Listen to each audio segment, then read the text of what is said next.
Bababa na ho si Sir, pakiintay lang ho. Aray ko. Bakit ho? Wala ho.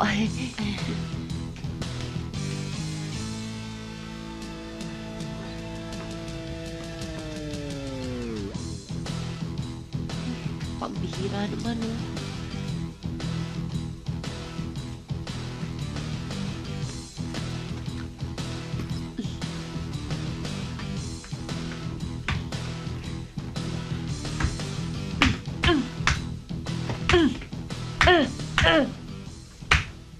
Any problem?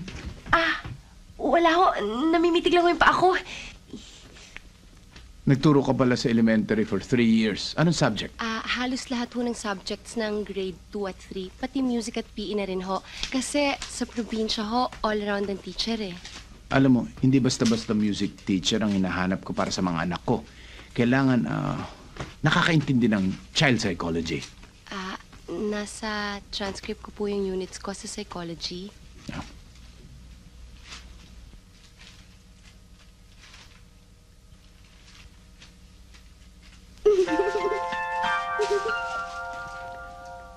Aware ka ba na ginagamit ang music ngayon for therapy? Oo.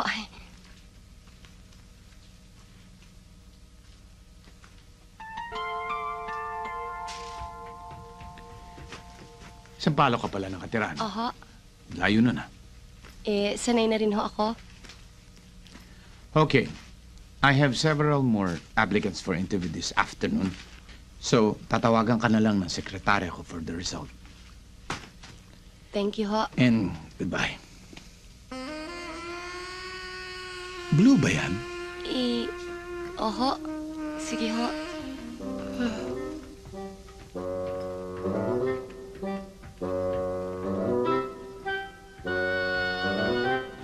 Miss, balik tayo. Sabi ko na nga ba gusto mo to eh. Ano pangalan mo? Nina, Nina. bakit ganyan ang buhok mo? Nakuryente kasi ako kanina eh. Bagay naman, di ba?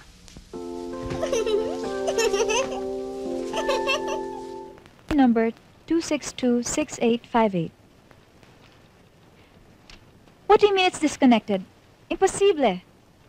Hello? Miss? Hello?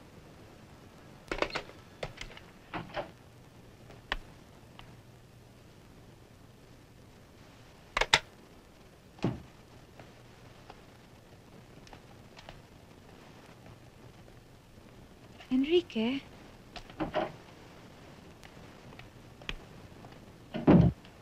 Hon? For me? Yeah, of course, for you.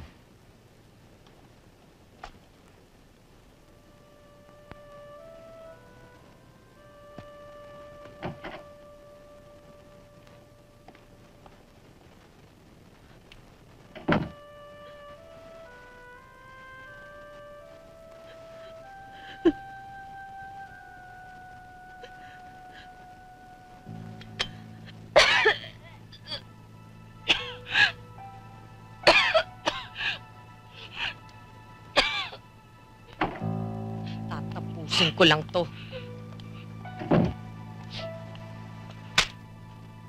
I hope you're not pregnant.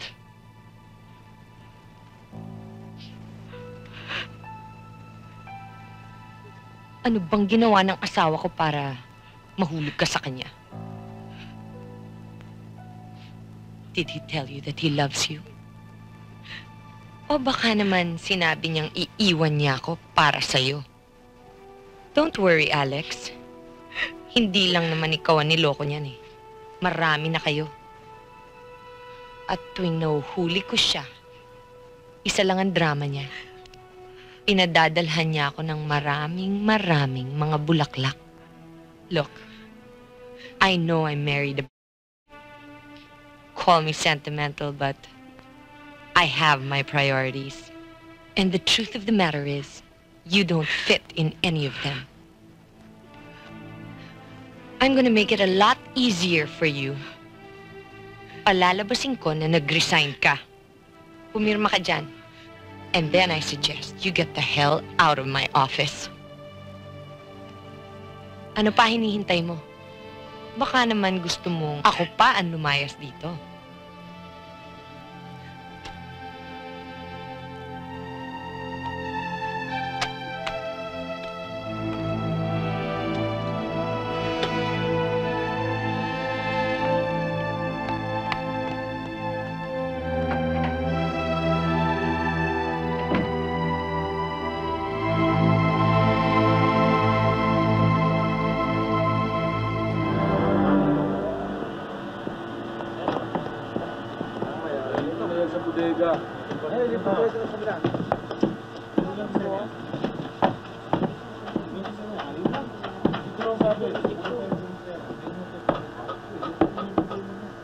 Miss Cortez,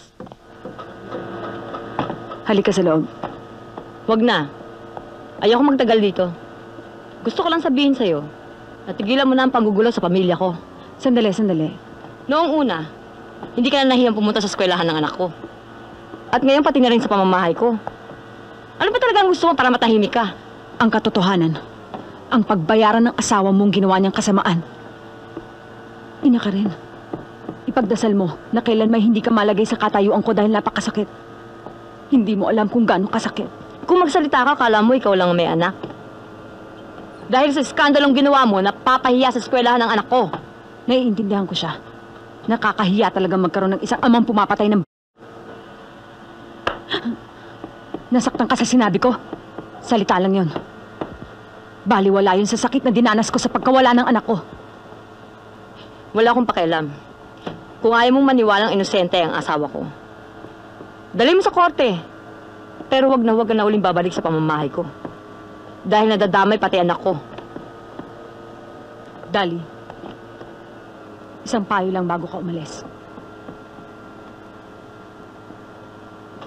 Buksan mo yung mga mata mo.